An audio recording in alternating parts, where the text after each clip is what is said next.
Vivimos en esa etapa como medio curiosa entre la cruz y la venida de Cristo, que es lo que en teología se llama el ya, pero todavía no. Entonces vivimos en unas realidades que disfrutamos, pero todavía vivimos en este cuerpo presente y eso hace parte del sufrimiento. Ya hemos sido librados del sufrimiento, pero todavía vivimos en medio de algunos de ellos. Ya hemos sido perdonados, ya somos salvos, ya tenemos vida eterna, ya somos libres, pero todavía no tenemos cuerpos glorificados, todavía el mundo no ha sido restaurado, todavía el mal no ha sido eliminado del todo, por lo tanto todavía estamos sujetos a los sufrimientos del tiempo presente.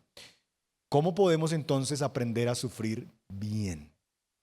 Como introducción a este tema, quiero que veamos un video que es un poquito largo, pero que creo que vale la pena que podamos verlo. Así que no está doblado al español, está subtitulado, así que espero que puedan seguir los subtítulos.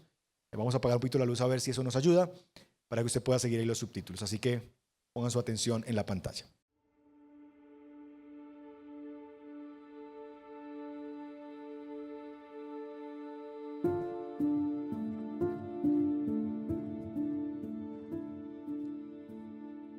Suffering is not much good in it, but it will teach you who you are. It's a textbook that'll show you the stuff of which you are made. And sometimes it's not very pretty. Suffering will squeeze that out of you. You know, we say we know Christ. Well, okay, the next time you suffer and suffer hard, find out what comes out of your mouth. That'll show how much you know Jesus. And so in that sense, it's good in a strange way.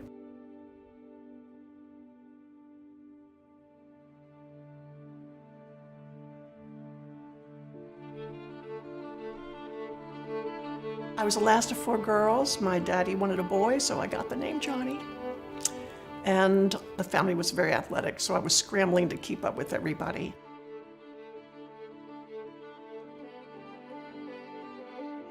Which is probably why I took that reckless dive into shallow water at the age of 17. I was athletic, thought I could take an inward pike dive and pull out of it quickly enough, but I didn't. I took a dive off of a raft into shallow water and immediately struck bottom. That snapped my head back, breaking my neck at the 4th cervical level and immediately paralyzing me. They took me off to the hospital where I stayed for about 1.5 years. When the doctors told my family that I would never walk again or have use of my hands, they conveyed that to me, and it didn't compute. I was sitting up in the hospital bed, and a friend came to visit with a guitar. I said, "Oh, let me play that." And he kind of looked at me weirdly, but obediently, he put the guitar on my chest, and I said, "Well, just put my hand up here." And he did, and I put my hand on the strings, and I couldn't play them. My mind was saying that I could, because it was so simple. I'd always played the guitar, but it was a shock to, it suddenly hit me, this is different. My life's never going to be the same. At night, alone, 2 a.m., wanting desperately to cry, but there was nobody around to wipe my nose or dry my eyes, and I couldn't stand being messy at 2 a.m. and not being able to wipe my nose, and so I had to hold a lot in. Growing up on a farm, I loved to ride horses. I liked hard work. And so when I broke my neck, it was like, wait a minute, I'm the least likely candidate to do life in a wheelchair. God, you've got the wrong person. It's not me. I'm your athlete. I love to do stuff. And the idea of sitting down for the rest of my life without use of my hands was horrific, just horrific. I was quite bitter and very depressed, very despondent, because I just could not understand why God would allow something like total paralysis to happen to a young 17-year-old girl, especially to one who called herself a Christian. Mm-hmm. And I felt that God had almost deserted me. Right before my diving accident, I knew I was going to go off to college. I knew it could be a crossroads spiritually for me. I was a Christian, but temptations were looming. And so I prayed, Jesus, do something in my life to really grip it up. Do anything in my life it's going to take to draw me close to you. I want that. I need that.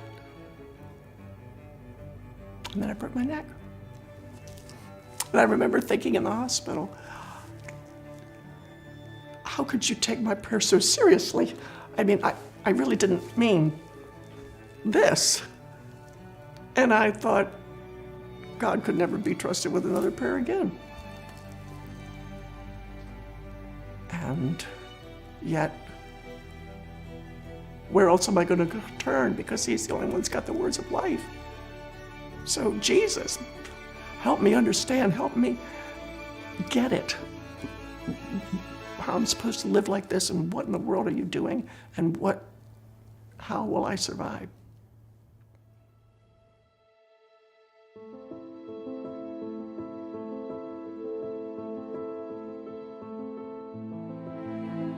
I once wrote a book called A Step Further, and that was back in 1978, and it was my effort to, quote, make sense of suffering. God allows suffering to deepen your faith. God allows suffering to refine your character. An alphabetical list of 1, 2, 3, 4, the 16 good biblical reasons as to why God allows suffering. And I remember passing it under the nose of Elizabeth Elliot, the manuscript. I wanted her endorsement. And she said to me, I'll never forget it, "It's exact, Johnny, it's true, but it's very technical." I was crushed. But that was in 1978. And now, so many years later, I understand what she means. Because suffering and understanding it is not a matter of good biblical reasons as to what God is doing and why. I think the whole purpose behind it is to press us up against the Lord Jesus. And not make suffering so much about us. Oh, how will my faith be refined? How will my prayer life be deepened? What will I now understand about God's purposes? No, it's all about how can I hear his heartbeat? How can I resonate and identify with him in his sufferings? So somewhere there was a bing, like a change, and I realized it's not about me. My paralysis is about knowing Jesus better. And that, I think, is the summation of it all, just to know him better.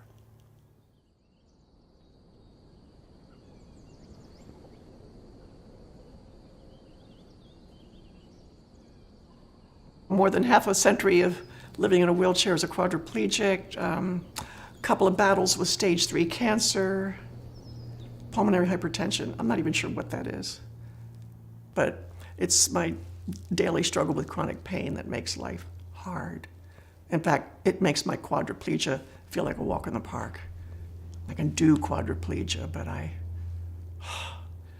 it's hard to do pain.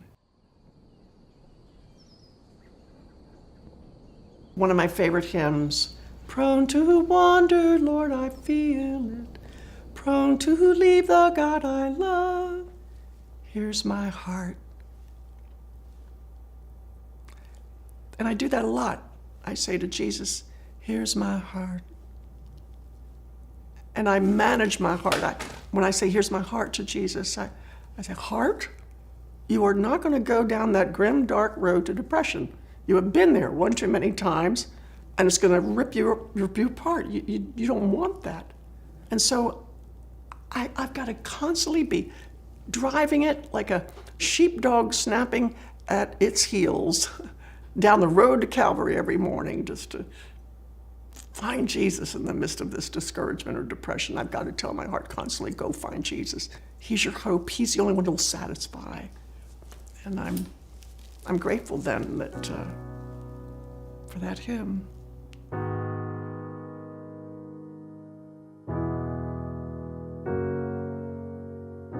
When I've got to manage my heart, I turn to hymns. Hymns that are sturdy enough to barge into my soul, shake it awake, and say, get back to Jesus where you belong. The timeless hymns are just a repository of wealthy doctrine. And they've helped me so much when I have been devastated by pain. Sometimes I cannot put two words together in prayer. The pain is so bad. But when you've memorized hymns, they're just there.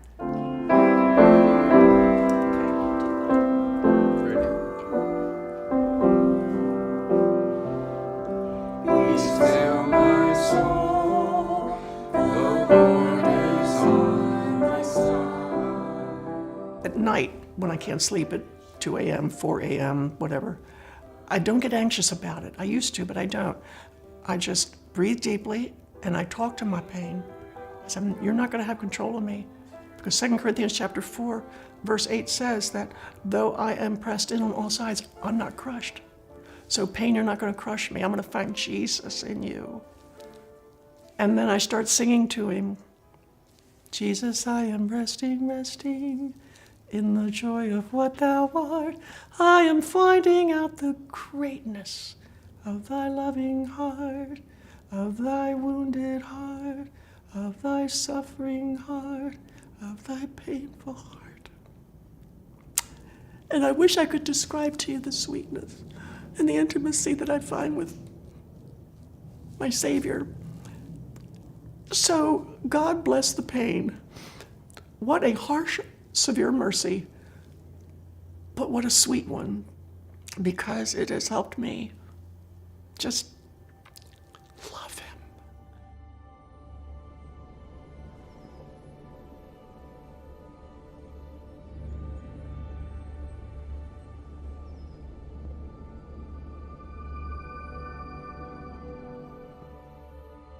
I remember I was a little girl and seeing these old women in church who would talk about how sweet the Savior was, and I think, okay, I guess old people talk that way.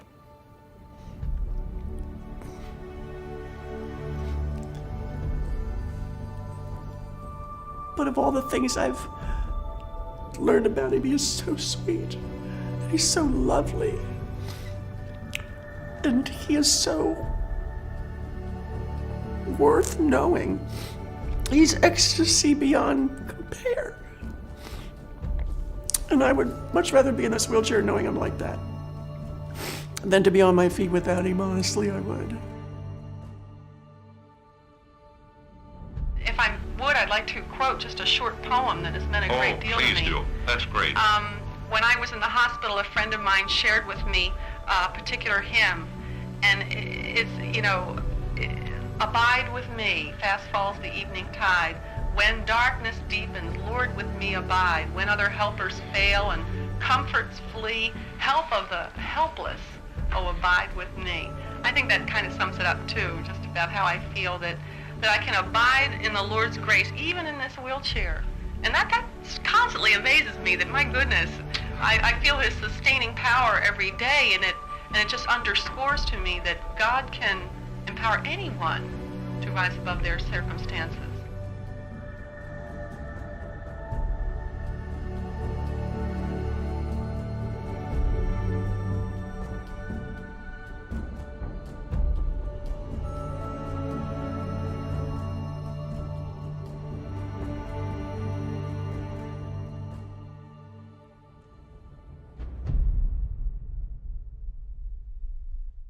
¿Cómo sufrir bien? ¿Cómo podemos aprender a sufrir como esta mujer? Usted que pensaba que sufría mucho, ¿verdad?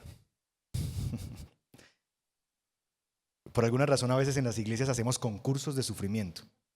Una hermana cuenta su dolor. No, hermanita, eso no es nada, déjeme, yo le cuento. Como que nos consuela. Creemos que consuela saber que el sufrimiento de otro es más grande. Todos sufrimos y cada uno lleva su propio dolor y su propio quebranto. Pero todos nosotros necesitamos aprender a sufrir bien. ¿Cómo? ¿Cómo podemos sufrir bien? Varios consejos. Primero, podemos aprender a sufrir bien al celebrar que los sufrimientos más importantes ya han sido quitados. ¿Sabían eso? ¿Que los sufrimientos más importantes de su vida ya han sido quitados? Colosenses 1:21. Voy a leerle varios textos, solamente escúchelos. En otro tiempo ustedes estaban alejados de Dios y eran sus enemigos debido a sus malos pensamientos y acciones. Esa era tu vida, tú eras un enemigo de Dios, tú estabas lejos de Dios debido a tus pensamientos y a tus acciones. Y no solo esto, sino que también nos regocijamos en Dios por nuestro Señor Jesucristo, pues gracias a Él ya hemos recibido la reconciliación. Efesios 2:1, en otro tiempo ustedes estaban muertos en transgresiones y pecados. Éramos por naturaleza objetos de la ira de Dios. Colosenses 1:13 y 14, Él nos libró del dominio de la oscuridad, nos trasladó al reino de su amado Hijo, en quien tenemos redención y el perdón de pecados. Hermanos, nosotros éramos enemigos de Dios, estábamos lejos de la gloria de Dios, éramos por naturaleza propensos y sujetos a la ira de Dios, merecíamos la justa ira de Dios, la condenación eterna por nuestros pecados. ¿Y saben una cosa?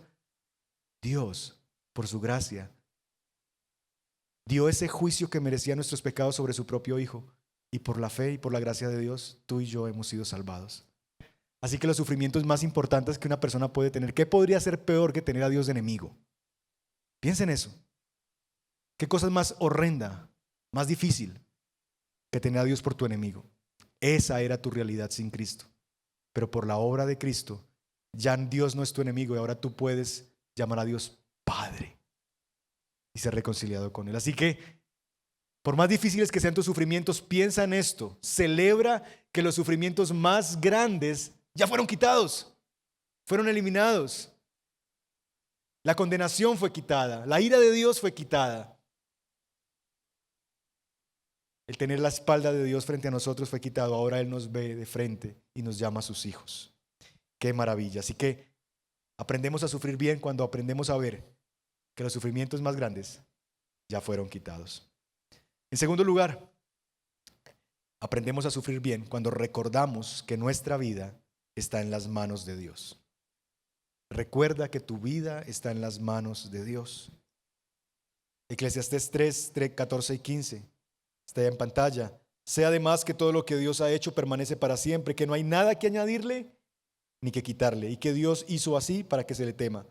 Lo que ahora existe ya existía, y lo que ha de existir existe ya. Dios hace que la historia se repita. Si tú, hermano, si tú, hermana, fueras dueño de tu destino, entonces estarías a merced de tus cambios emocionales. Estarías a merced de tu jefe. Estarías a merced de tu socio, estarías a merced de la economía, del presidente de turno. Si nuestra vida estuviera fuera del alcance de Dios, pues sí tendríamos muchos motivos para tener miedo. Pero nuestra vida no está en nuestras torpes manos, sino en las diestras y paternales manos de un Dios santo. Y debes recordar eso.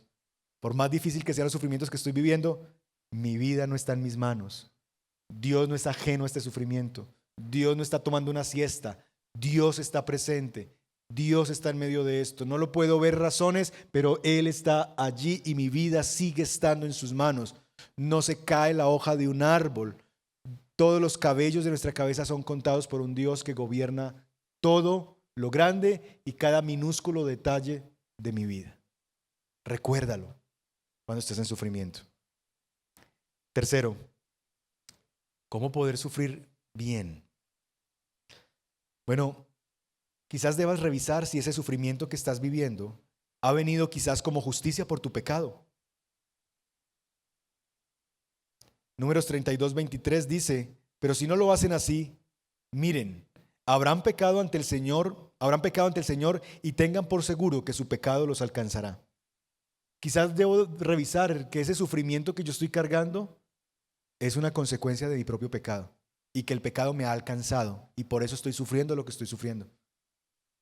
Porque es la consecuencia de un pecado que oculté y que me alcanzó finalmente. El que encubre su pecado no prosperará. Así que tú puedes pensar, nadie me ve, yo lo hago muy bien, yo lo cubro muy bien. Quizás lo que estás sufriendo hoy día sea la realidad de que te está alcanzando tu pecado. ¿No fue lo que dijo David en el Salmo 32? Mientras callé mi pecado, mi vigor se consumía como el sol de la mañana. Ese cansancio, esa fatiga, ese sentir que nada avanza y que todo lo que hago no va y no va y no va y no va y no encuentro fruto en nada de lo que hago, quizás sea una señal de que tu pecado te está alcanzando. Y esa fatiga y esos huesos secos que percibes es porque hay un pecado que te ha alcanzado y no has querido confesarlo. Así que quizás debas pararte delante de Dios y ver si ese sufrimiento que estás viviendo es una retribución por tu pecado y necesitas esta misma tarde reconciliarte con Dios, confesar tu pecado y arrepentirte, para que quizás en la gracia de Dios vengan tiempos de refrigerio para ti. Cuarto, aprendemos a sufrir bien cuando consideramos que este sufrimiento puede ser causado también por un pecado colectivo. Daniel 9, versos 10 y 11 dice: Señor y Dios nuestro, no hemos obedecido ni seguido tus leyes, las cuales nos diste por medio de tus siervos los profetas. Todo Israel se ha apartado de tu ley y se ha negado a obedecerte. Por eso, ¿por qué? ¿Qué dice Daniel? Pecamos contra ti, nos han sobrevenido las maldiciones que nos anunciaste, las cuales están escritas en el libro, en la ley de tu siervo Moisés. Este es Daniel orando.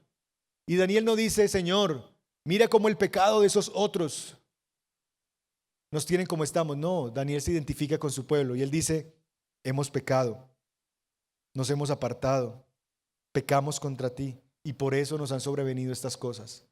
Quizás no es por mi pecado personal. Daniel estaba allí, ustedes conocen la integridad de Daniel y hemos estudiado y hemos hecho estudios bíblicos de la vida de Daniel. Un hombre íntegro que no se arrodilló delante de la estatua del rey para ser adorada. Pero él no dijo: no, yo soy un hombre íntegro y entonces yo no merezco estar aquí. No, él dijo: quizás no soy yo, pero sí fueron mis padres. Sí fueron mis antepasados los que pecaron, así que yo me identifico con ese pecado y entiendo que este sufrimiento es un sufrimiento que cargamos por causa de que nos hemos rebelado contra Dios. Asimismo, quizás la pobreza, la contaminación, la enfermedad son algunas de las consecuencias que vivimos por pecados de otros. Y debemos entender esa realidad y entenderla desde la perspectiva de Dios. En quinto lugar, sufrimos bien cuando entendemos que hay dimensiones de sufrimiento que son injustas y aprendemos a vivir con esa realidad. Recuerda que la vida no son matemáticas, hay dolores que son inexplicables, que no podemos entender. Así que yo no debería andar buscando respuestas en cada sufrimiento. Simplemente entender que hay dimensiones de un sufrimiento que es injusto y que quizás me voy a ir de este mundo sin entender completamente por qué. Porque hay un sufrimiento, hay una dimensión de misterio en el sufrimiento. Sexto, cuando sufras, no mires al cielo buscando razones para entender. Mira la cruz y encontrarás motivos para confiar. Cuando sufras, no mires al cielo buscando razones para entender. Señor, ¿por qué? Explícame. ¿Por qué a mí? No. En lugar de eso, mira la cruz y encontrarás motivos para confiar. Porque en la cruz es donde vemos que si Dios no escatimó ni a su propio Hijo, por mí y para mi bien, ¿cómo no me dará junto con Él todas las cosas que yo necesite?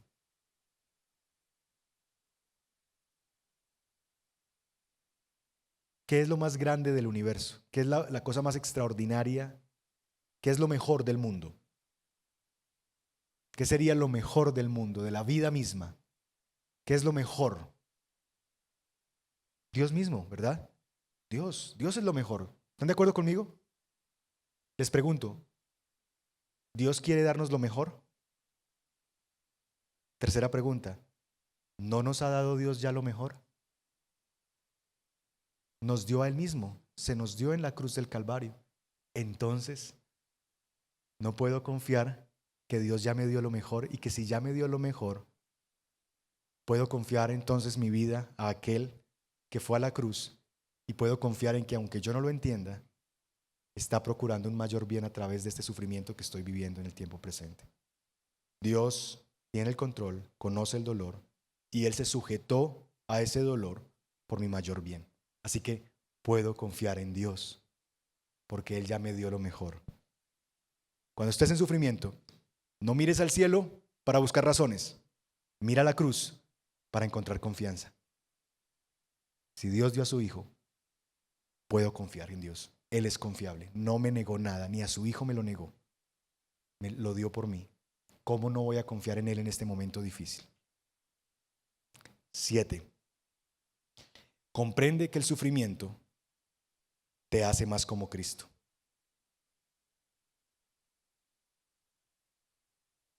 Filipenses 3:10. Lo he perdido todo. ¿A fin de qué? Ahí está en pantalla. De conocer a Cristo, experimentar el poder que se manifestó en su resurrección, participar en ¿qué? Sus sufrimientos y llegar a ser semejante a Él en su muerte. Participamos de los sufrimientos de Cristo con el objetivo de llegar a ser semejantes a Él en su muerte. Nos hacemos como Cristo mientras sufrimos. Primera de Pedro 2:21 dice, para esto fueron llamados. Primera de Pedro 2:21, porque Cristo sufrió por ustedes, dándoles ejemplo para que sigan sus pisadas. Cristo sufrió por ustedes, dándoles ejemplo. ¿De qué? De cómo se sufre. ¿Para qué nos dio ejemplo de cómo se sufre?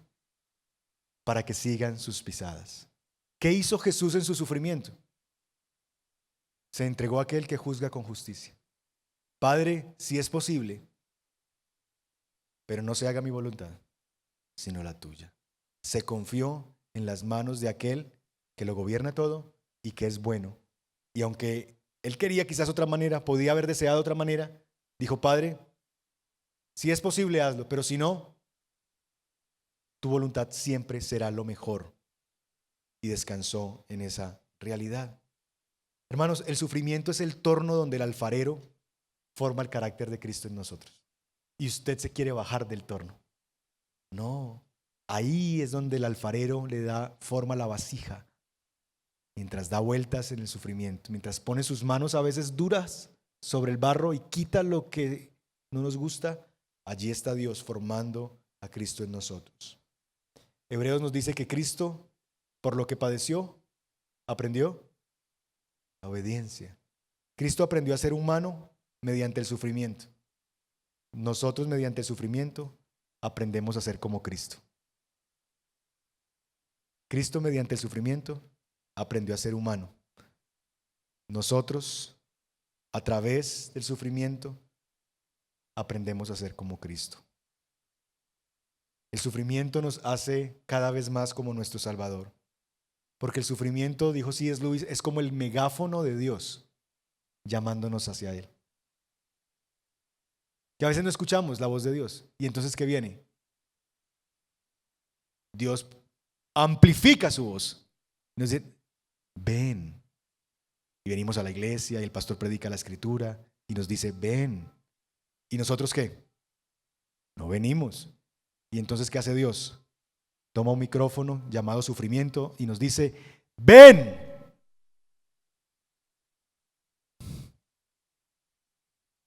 El sufrimiento es el megáfono por el cual Dios hace escuchar su voz. Aprendemos a sufrir bien, en 8º lugar, recordando que el sufrimiento en Cristo es fructífero. El sufrimiento en Cristo es fructífero, no lo olvides. Romanos 5, versos 3 y 4, dice lo siguiente. Y no solamente esto, sino también en nuestros sufrimientos, porque sabemos que el sufrimiento que produce perseverancia, paciencia, y la perseverancia, entereza de carácter, y la entereza de carácter, esperanza. Hermanos, el sufrimiento cuando se vive en el Señor no es vano, tiene fruto, produce paciencia, produce perseverancia, produce un buen fruto. Así que recuerda que los sufrimientos que vivimos en Cristo sí tienen buen fruto. Dios sí está haciendo algo allí a través de esos sufrimientos y es fructífero, está formando paciencia, está formando perseverancia a través de eso. Así que aprendo a sufrir bien cuando recuerdo que hay fruto a través de esto, que Dios está podando, y cuando Dios poda no es para acabar con la planta. Cuando el jardinero poda una planta no es para arruinarla, es para ayudarle a que lleve más fruto. De la misma manera hay momentos en que Dios está en poda en nuestra vida porque quiere que llevemos más fruto para su gloria. 9. Aprendemos a sufrir bien cuando no olvidamos que los sufrimientos terrenos son efímeros, mientras que las glorias futuras son eternas. Los sufrimientos del tiempo presente son efímeros, las glorias futuras eternas. Segunda carta a los Corintios 4:17 dice, pues los sufrimientos ligeros y efímeros que ahora padecemos producen una gloria eterna que vale muchísimo más que todo sufrimiento.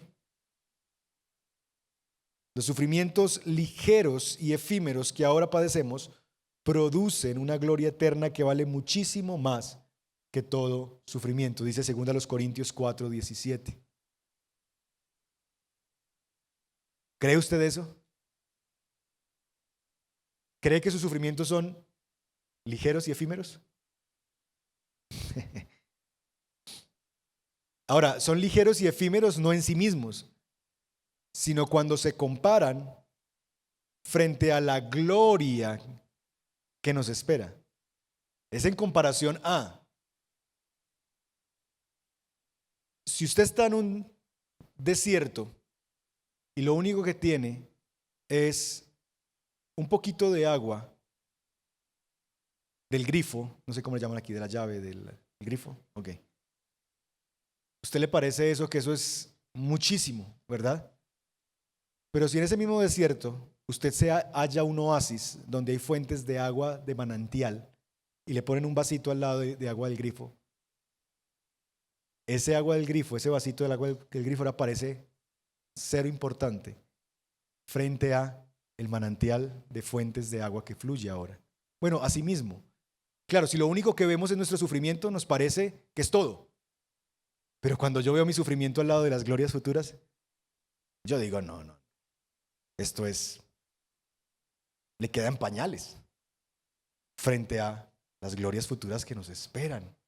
Y entonces cuando las comparo, veo lo pequeño que es esto y lo glorioso que es lo que nos espera. Debemos recordar eso.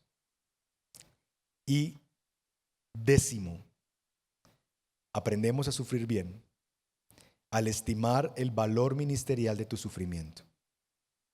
Eso es lo que esta mujer que vimos en el video aprendió.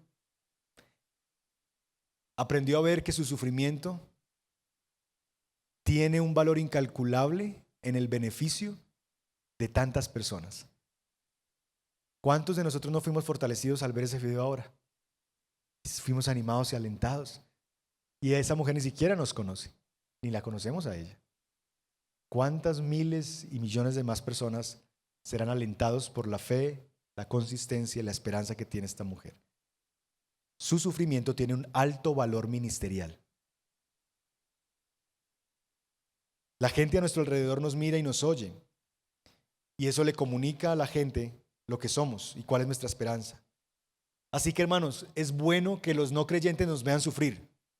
Ay, no, pastor, ¿qué van a pensar de mi Dios? Es bueno que nos vean sufrir. El evangelio de la prosperidad es una tragedia. Y en lugar de atraer a las personas, las repele. Porque es como vivir en Disneylandia. En Colombia decimos, es gente como que vive todo el tiempo en vacaciones. ¿Conoce gente así? Y uno dice, andan en Cancún como toda la vida. Siempre están bien, bendecidos, en victoria. ¿Cómo está, hermano? Bien, de mejor para arriba. Mejor se daña. Y uno se pregunta, ¿y esta persona no está casada? ¿No tiene hijos? ¿Ese pastor no tiene ovejas mordelonas? Porque siempre que tú le preguntas, no, súper bien, bendecidos y en victoria y de mejor. Y eso es una tragedia. Porque esa no es la vida real y eso repele, ¿no? Pues, o sea, usted es muy distinto a mí, usted como que nada le toca. Como que tiene ropa que le resbala todo. Pero mientras que nosotros sufrimos y la gente nos ve sufrir, podemos mostrarle a los demás que vivimos en el mismo mundo caído que ellos viven. Pero cuando ven que sufrimos piadosamente, entonces les hará desear tener esa misma esperanza para enfrentar sus propios sufrimientos. Porque oye, si están despidiendo tanta gente, tú también puedes caer ahí. ¿O es que tú crees que por ser cristiano eres inmune? No, yo sé que puedo perder mi trabajo, pero es que mi trabajo no es mi proveedor, es Dios. Entonces, pues si Dios no me quiere ya aquí, ¿Me cortarán? ¿Me echarán? ¿Cómo puedes tener esa paz? De que están despidiendo a todo el mundo y usted está como tan tranquilo. A mí se me está cayendo el cabello. Pues, ¿sabes qué? Porque es que el trabajo no es mi provisión, es Dios. Y yo tengo mi esperanza puesta en Él.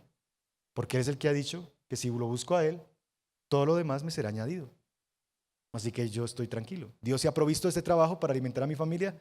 Dios se proveerá de cuervos o de otro trabajo para darme. Oye, ¿cómo así? Háblame de ese Dios. Cuando nos ven sufrir piadosamente, entonces pueden aprender a desear a ese Dios que nosotros tenemos. Tu sufrimiento es un ministerio.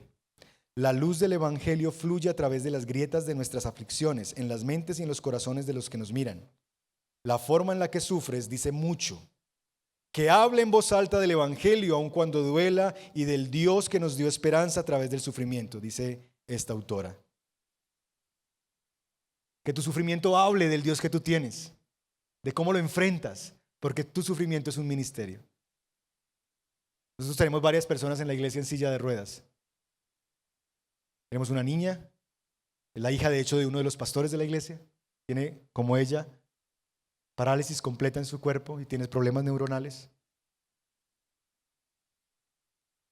Pero ver cómo esta niña evangeliza, comparte el evangelio a otras personas, ustedes no saben el valor que eso tiene.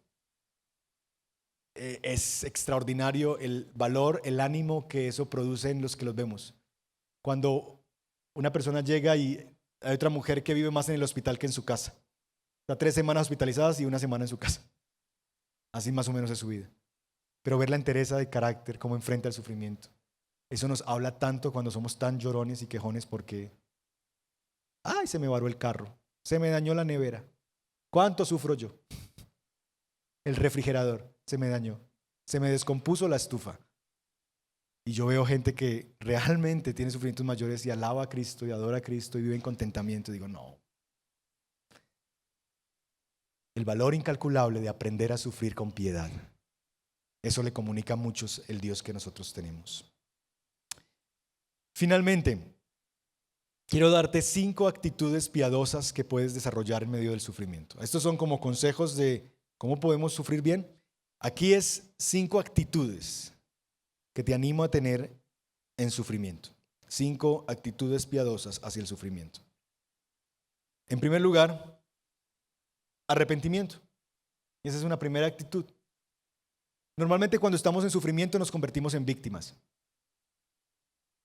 Ay, pobrecito de mí, nadie me quiere, todos me odian. Mejor me como un gusanito. Ay, nos damos látigo, nos autocompadecemos, nos lamemos las heridas. No. Primera actitud es arrepentimiento. Daniel, Esdras, Nehemías, varios de los profetas oraron a Dios en medio de momentos de mucho dolor y sufrimiento y lo que pidieron antes que alivio fue perdón. No pidieron, Señor, quítame esto, sino, Señor, ayúdame a ver los pecados que quizás me son ocultos.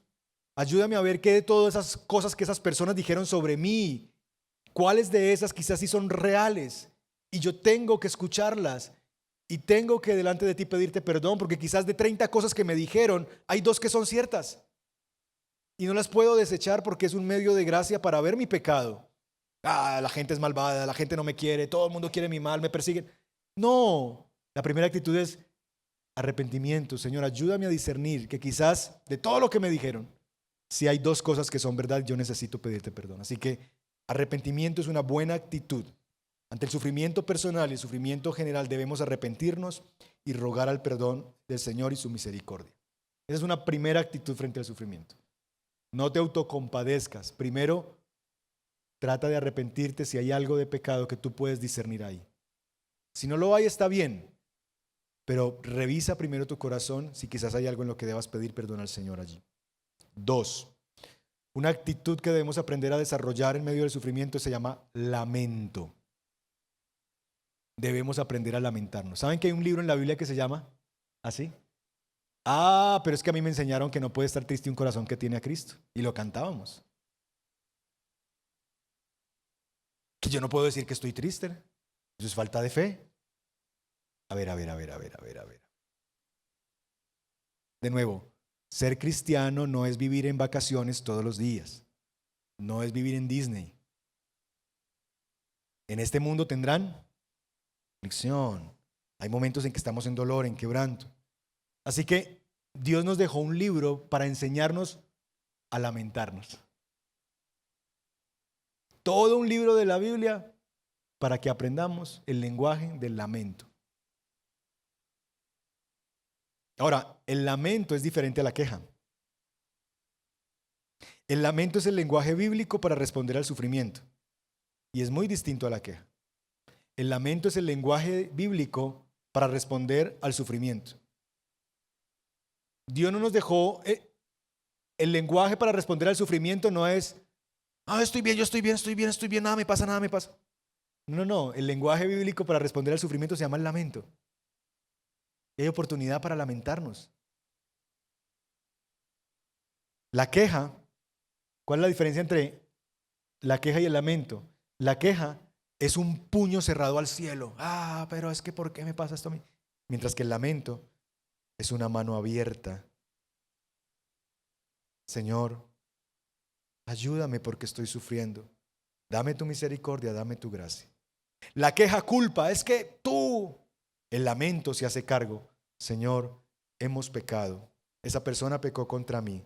Esa persona es tan pecadora como yo soy, Señor. Por favor, no le tomes en cuenta su pecado y no le des conforme a sus obras, porque tú no me has pagado a mí conforme a mis obras. Dale gracia y dale misericordia como me las has dado a mí. Eso hace el lamento. La queja es contra Dios. El lamento es ante Dios.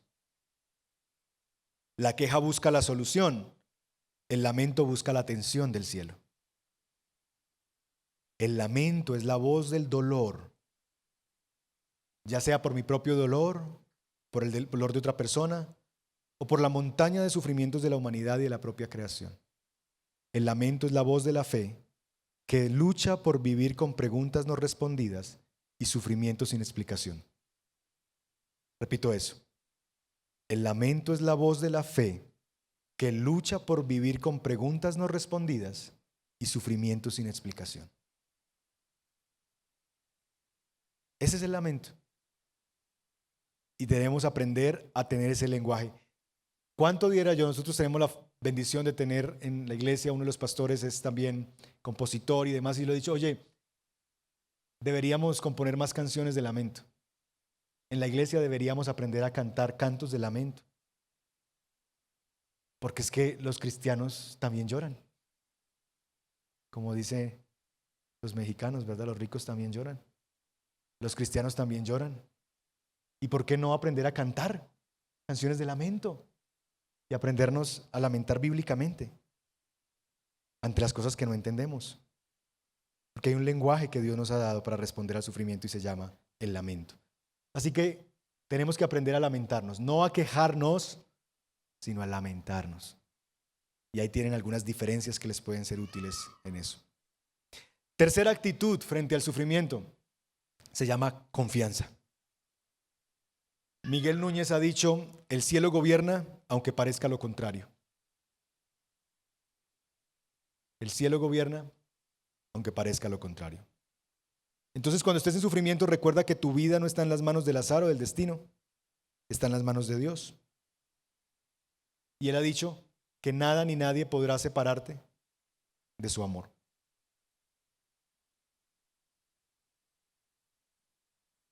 Nada nos podrá separar de su amor. No es que nada podrá separarte a ti del amor que tú le tienes a Dios. No, muchas cosas nos separan del amor que le tenemos a Dios. Pero nada nos podrá separar de su amor por nosotros. Es como la imagen de alguien que está en un precipicio y cuando estamos en el sufrimiento es como si estuviéramos en un abismo. Y no es que nosotros tengamos cogido a Dios de la mano. Es todo lo contrario, es que es la mano de Dios la que nos tiene agarrado a nosotros. Entonces, nada nos podrá separar del amor de Dios. Mi mano ya se soltó hace rato de Él, pero la suya nunca lo hará. Así que confía en Dios. El cielo gobierna, aunque parezca lo contrario.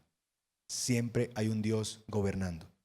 aunque las evidencias parezca que no, pero siempre está gobernando.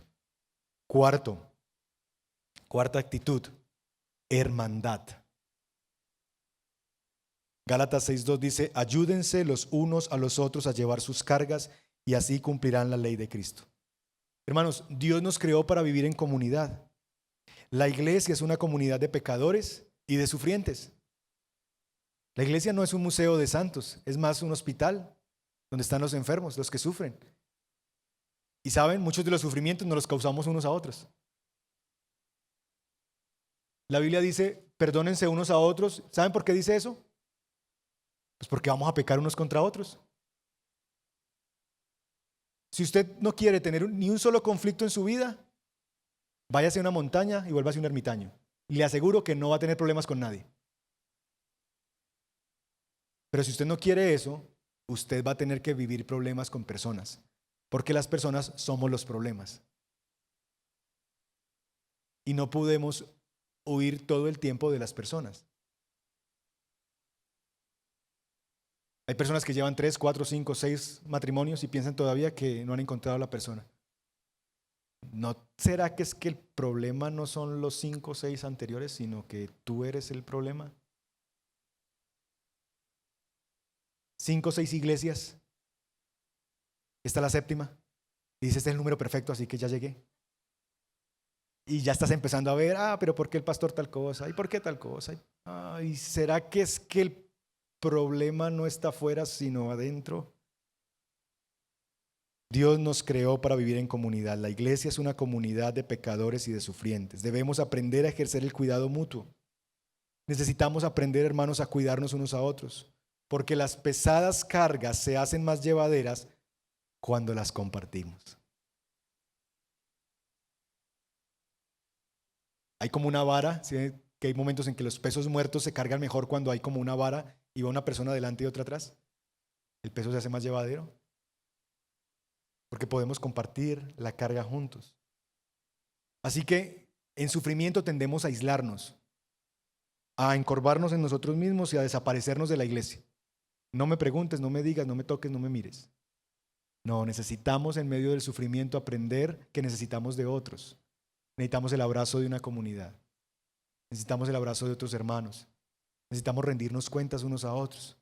Necesitamos tener la humildad de pedir ayuda, levantar la mano y decir, pastor, necesito ayuda, necesito acompañamiento, necesito que alguien me acompañe. Quizás el pastor lo va a hacer o va a ponerte a alguien al lado para que camine contigo en esa temporada de sufrimiento. No vivas aislado de la iglesia. Abrázala y déjate abrazar. Déjese querer. Necesitamos sufrir junto a otros. Y finalmente, la quinta actitud que deberíamos cultivar en nuestro sufrimiento se llama esperanza. Romanos 8, 17 al 19 dice, de hecho considero que nada se comparan los sufrimientos actuales con la gloria que ha de revelarse en nosotros. Recuerden, sí hay sufrimiento, pero llegará un día en que esos sufrimientos terminarán y las glorias serán infinitamente mayores a cualquier clase de sufrimiento que hayamos vivido en este mundo. Por eso el cristiano jamás debe perder de vista la esperanza de la vida futura. No creemos en Cristo solamente para esta vida, creemos en Cristo con la esperanza de que hay una vida futura, donde todo será juzgado y donde entraremos al gozo de nuestro Señor para siempre. Y termino con este texto de Hebreos 12, 1 al 3.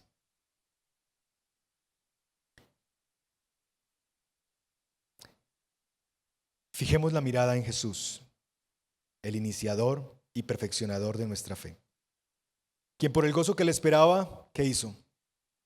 Soportó la cruz, Hebreos 12, 1 al 3, menospreciando la vergüenza que ella significaba, y ahora está sentado a la derecha del trono de Dios.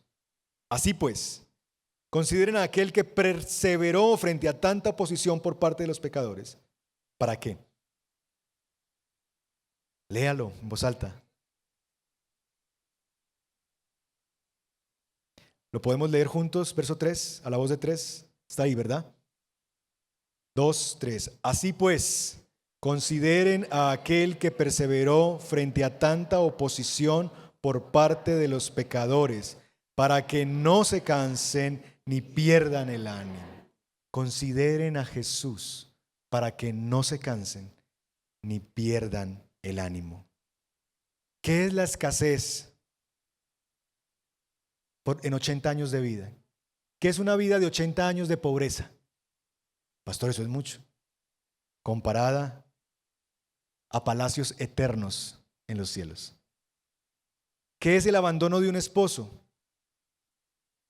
Puede ser muy doloroso, pero cuando lo comparas al matrimonio eterno que tendrás con Cristo, ¿qué es?